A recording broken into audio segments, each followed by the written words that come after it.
La pieuvre est un animal solitaire. Elle vit, elle mange et elle meurt seule. Mais pourtant, elle a été observée en train de diriger des équipes de poissons pour chasser. La vitesse des poissons permet de traquer les proies. Et les 8 bras de la pieuvre peuvent la piéger dans une cavité. Et le plus fou, lorsque les poissons ne coopèrent pas, la pieuvre les frappe. Un vrai travail d'équipe organisé et des capacités cognitives développées. Aujourd'hui, j'ai lu un article et j'ai appris des trucs de fou. Bienvenue dans ce nouvel épisode. Vous écoutez Yanis de Easy Science. Aujourd'hui, nous décryptons Eduardo Sampaio, Cognition in Multispecies Sociality, une revue reliant les capacités d'apprentissage avec la coopération entre différentes espèces. Bon, la cognition, en gros, c'est l'ensemble des processus mentaux qui permettent l'acquisition des connaissances. C'est en quelque sorte un apprentissage. On l'emploie pour parler de processus dits intelligents, tels que la mémoire ou la prise de connaissance.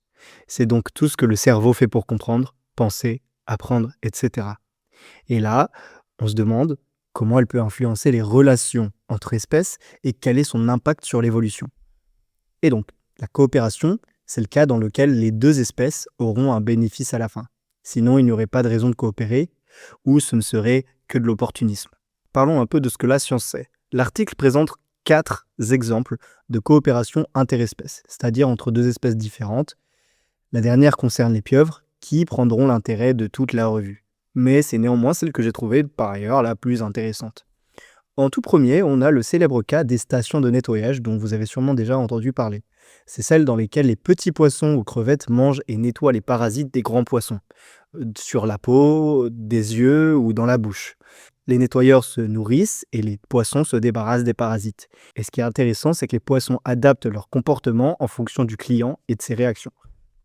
Ensuite, on nous parle des oiseaux indicateurs. Leur nom en anglais est plus parlant, où l'on dit honey guide bird, donc l'oiseau qui guide au miel. La coopération de cet oiseau peut se faire avec des ours, mais aussi des humains. Et c'est là que c'est complètement fou. J'en revenais pas quand j'ai lu ça. L'oiseau change sa voix pour indiquer où se trouve la ruche. Une fois le butin récolté par le mammifère, l'oiseau peut tranquillement manger les petites parties qui lui étaient inaccessibles dans la ruche. Ça fait complètement conte de fées, où le personnage se fait guider par la nature, mais là ça arrive vraiment. Puis il est mention des drongos brillants, des oiseaux qui ont une alarme spécifique en cas d'approche d'un prédateur, volant ou terrestre. Ils s'associent avec les suricates qui les laissent manger à condition qu'ils servent de sentinelles, c'est-à-dire qu'ils ont un poste de garde et qu'ils surveillent l'arrivée des prédateurs. Et ce qui est marrant, c'est que l'oiseau triche parfois en signalant une menace pour que les suricates se cachent et qu'ils puissent voler les ressources. Enfin, le cas qui tire l'attention de toute la revue est celui des pieuvres avec d'autres espèces de poissons. Mais là, c'est des questions sur la cognition qui sont levées. Comme dit précédemment, les poissons vont traquer les proies. Puis, les pieuvres vont les piéger avec les tentacules. Et c'est là que ça devient intéressant. Même si c'est dommage qu'il nous soit mention presque uniquement de la pieuvre, elle se montre comme étant un chef d'équipe capable de diriger jusqu'à 5 poissons. Et ce qui est surprenant, c'est que la pieuvre est absolument solitaire de nature. C'est donc une preuve qu'elle s'associe par bénéfice et non par habitude. En fait, la pieuvre est assez généraliste, donc elle mange à peu près de tout. Et elle prend soin de choisir en quelque sorte, et à prendre à la légère, de choisir ses compagnons de chasse, partageant le même régime alimentaire. Du moins, elle sait qui mange comme elle. En plus, la pieuvre doit comprendre les messages de communication des poissons et différencier les différentes espèces. Et finalement, la pieuvre économise en énergie et en temps. Les avantages sur les compagnons de chasse peuvent être questionnés, étant donné qu'ils semblent parfois ne pas comprendre ou être un peu soumis à la pieuvre. Il faut que le poisson comprenne qu'il doit attendre que la pieuvre extrait la proie de la cavité, et ça demande certaines capacités cognitives. D'un point de vue évolutif, la compétition interespèces est réduite, car bien qu'ils chassent la même proie, ils se la partagent. C'est-à-dire que, en règle générale, une compétition interespèces, c'est lorsque les deux espèces différentes se battent pour la même ressource. Ils mangent la même chose et quand elle devient rare, ça peut entraîner à des disparitions d'espèces ou des choses comme ça. Là, c'est comme si les deux espèces se mixaient en une seule, car elles vont manger la même chose, mais elles vont se la partager. Donc elles dépendent à peu près de l'un de l'autre. Donc coopérer apporte aussi un avantage. En plus de ça, la pieuvre, elle va s'adapter en fonction de l'écosystème. Donc coopérer apporte un avantage évolutif et reproductif, et en réduisant la compétition. ce qui pourrait amener à un ancrage de ce comportement dans les gènes, encore une fois en quelque sorte, ça se fait sur des générations, pour que la descendance ait aussi ce comportement avantageux. Alors ce que la science ne sait pas encore, c'est que derrière, on ne sait pas vraiment si le poisson comprend entièrement, ou s'il profite juste de la situation. Après, ça s'explique avec leur capacité cognitive et la forte plasticité cognitive de la pieuvre. On l'observe du fait, par exemple, que la pieuvre frappe le poisson lorsqu'il ne contribue pas ou perturbe la chasse. Ou même du fait que la pieuvre est capable d'apprendre avec qui chasser et comment comprendre le moyen de communication. Sauf que c'est un peu contradictoire, car ça prouve que le poisson est conscient et que la pieuvre peut l'aider à chasser, car il indique de diverses manières la cachette de la proie par des va-et-vient ou des danses. Mais ce comportement peut être dû à un apprentissage ou une culture. Si vous avez vu le dernier épisode sur les cultures animales, que je vous le conseille, le poisson a peut-être déjà été aidé par la pieuvre auparavant et depuis, c'est le poisson qui demande de l'aide. Bon, on ne sait pas vraiment. Il en est de même pour la pieuvre. Est-ce qu'elle coopère par culture, à cause de l'environnement? Est-ce que c'est inné? On sait que la pieuvre a un bénéfice à coopérer dans les milieux rocheux et spongieux, où la chasse est plus dure. Mais les études manquent. On n'a pas de données ou d'échantillons dans des cas où l'environnement est ouvert.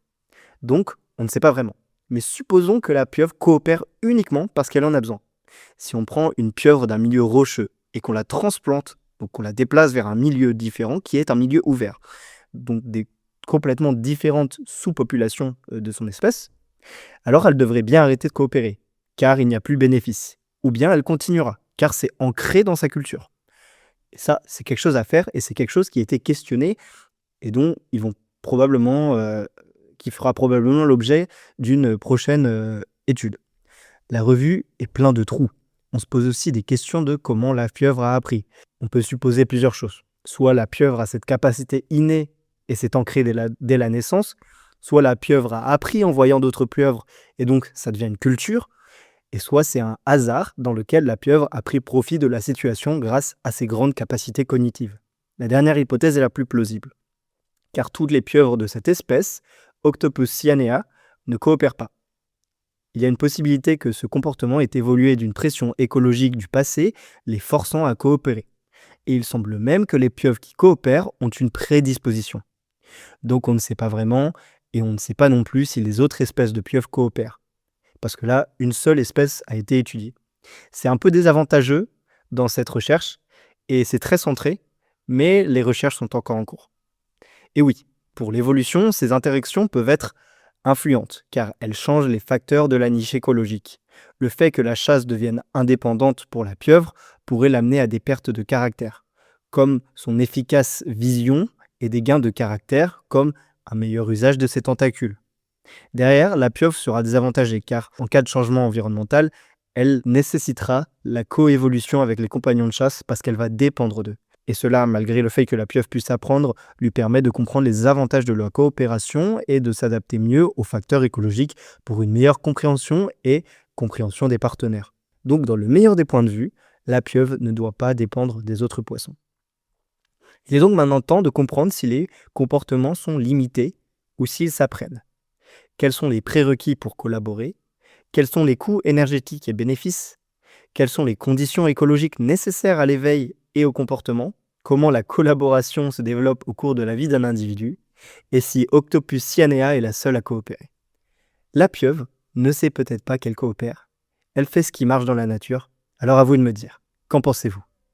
Et pensez-vous qu'une espèce avec des capacités cognitives réduites pourrait faire de telles choses? Je vous laisse me dire en commentaire et je vais mettre un sondage. Dans le prochain épisode, on change de sujet et on s'intéresse au sommeil chez les animaux.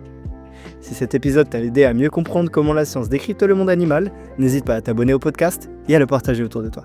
Pense à faire un petit tour sur mon Tipeee pour me soutenir. À chaque épisode, on prendra un article scientifique et on le décrypte. Merci d'avoir écouté et à très bientôt pour un nouveau décryptage scientifique.